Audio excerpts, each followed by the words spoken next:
Nag-overtime kasi ako. Kulang kami sa tao. Sayang naman.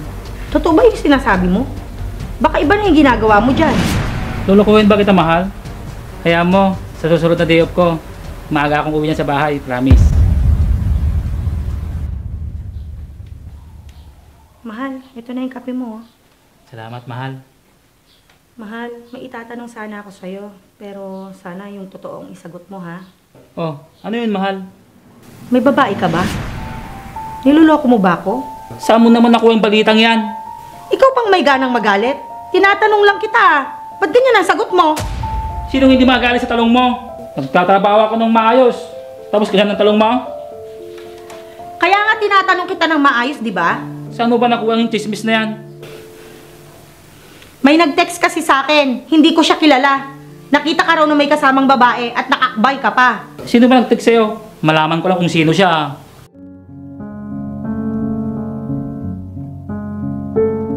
Kumanda siya sa akin. Makalis na nga. Teka lang. Kadarating mo lang ah. Aalis ka na agad? Nakakawalang ganang umuwi. Pag ganito ang naririnig ko.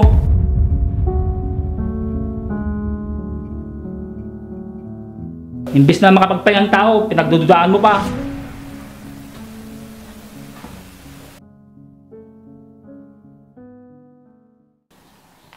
Sino kaya nag-text na yun? Ibibisto pa niya ako. Buti na lang hindi nangulit yung asawa ko.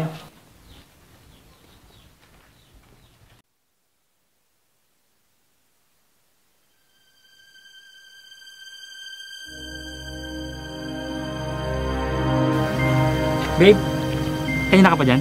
Hindi naman babe, kakarating ko lang din. Si parang JR ata yun ah.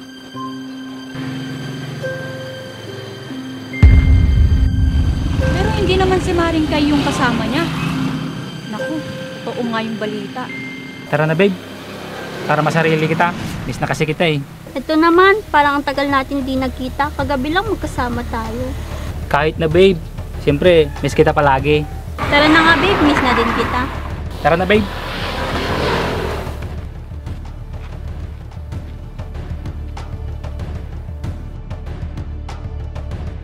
Saan kaya pupunta yung mga yun? Hindi na naawa si paring JR sa kumari ko. Sobrang bait ng kumari ko para lokohin niya. Humanda ka, isusumbong kita. Sundan ko nga kayo. Babe, parang sinusundan tayo ng babaeng yun oh. Hindi yan babe, wala naman nakakilala sa atin dito. Sa bagay, tara, pasok na tayo. Ha?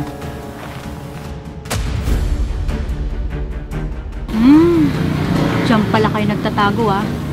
Oras na makakuha lang ako ng ebidensya. Bibigay ko kay kumari ko para maaktuhan niyo na kayo.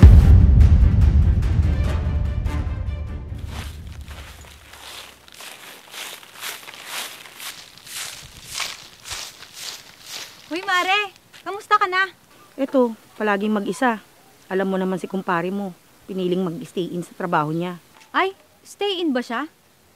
Stay in pala ha, samantalang may tinutuluyan sila ng babae niya. Oo, Mare. Masyado daw kasing pagod pag bibiyahe pa siyang uuwi dito araw-araw. Ah, Bakit mo pala natanong, Mare? wala naman Mare. May narinig kasi akong mga chismis. Totoo ba yun? Ano yun, Mare? Yung tungkol sa asawa ko na may babae raw siya? Yun nga Mare. Huwag ka maniwala dun. Andito nga lang siya kahapon at tinanong ko yung tungkol dun. Hindi yun totoo. Ah, ganun ba?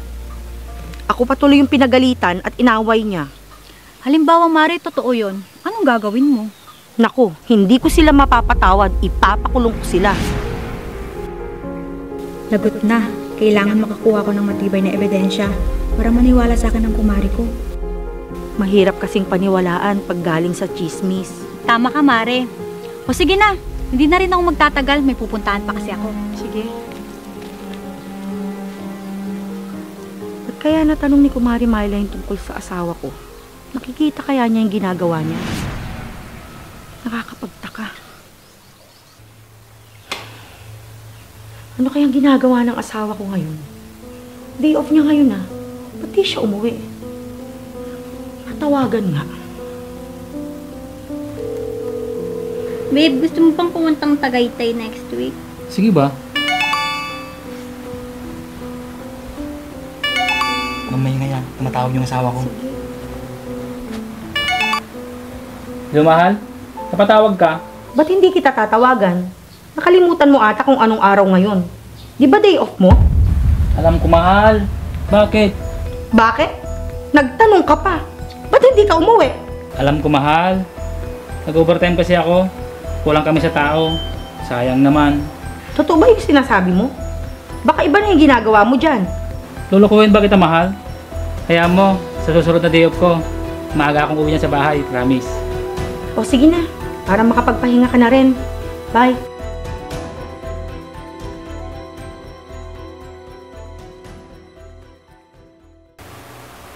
Kita mo, babe? Madali lang bilugin ang ulo ng asawa ko. Sobrang bait kasi. Oo nga, babe. Nakukonsensya tuloy ako. Ano ka ba, babe? Hindi man niya malalaman. Kaya relax ka lang. Sabi mo eh. Babe, ready ka na ba? Lagi naman eh.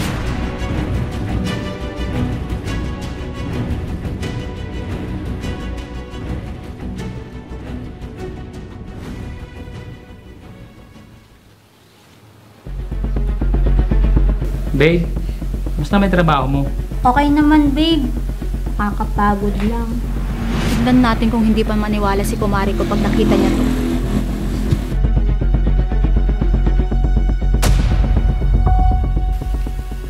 Mga walang konsensya.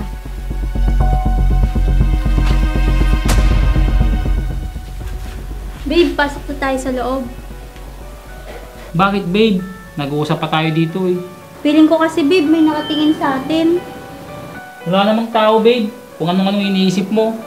Basta, babe, pasok na tayo sa loob.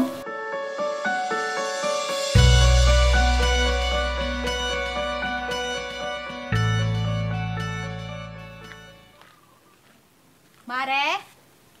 Mare? Mare? Oh, ikaw pala, Mare. Halika, pasok ka.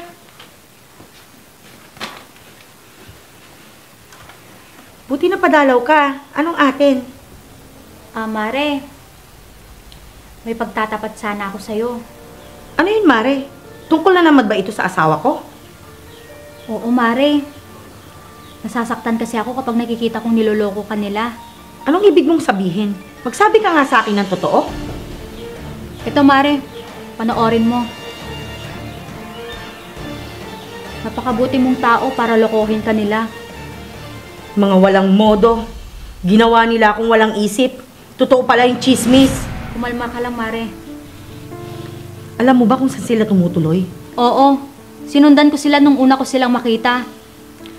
Matagal ka nang niloloko ng asawa mo, simula nung may kumakalat na balita. Naniwala na lang sana ako sa'yo noon. Kaso, mas naniwala ako sa mga kasinungalingan niya. Mari, pwede mo bang ituro sa akin kung saan sila tumutuloy? Sige, Mare. Tuturo ko sa'yo kung saan sila tumutuloy ng babae niya. Sige, tara. Humanda sila.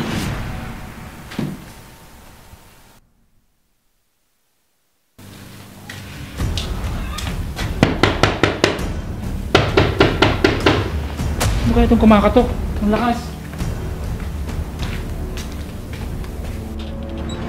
Kumahal, anong ginagawa mo dito? Ako pa talaga yung tinanong mo? Ikaw! Anong ginagawa mo dito? Sabi mo overtime ka.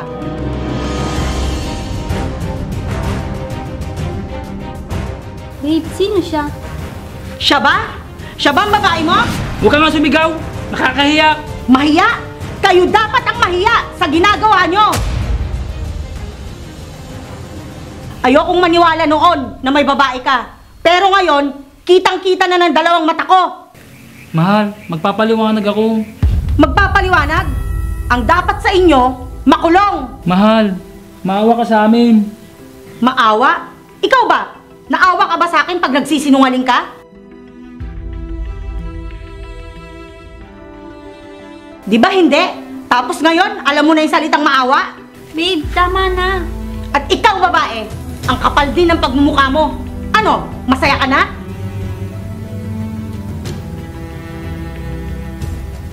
Ngayon, magsama na kayo! Magsama kayo hanggang sa kulungan! Tama na yan, Mare. Tara na. Hindi pa tayo tapos. Magkikita tayo sa korte. Ipakukulong ko kayo, tandaan nyo yan!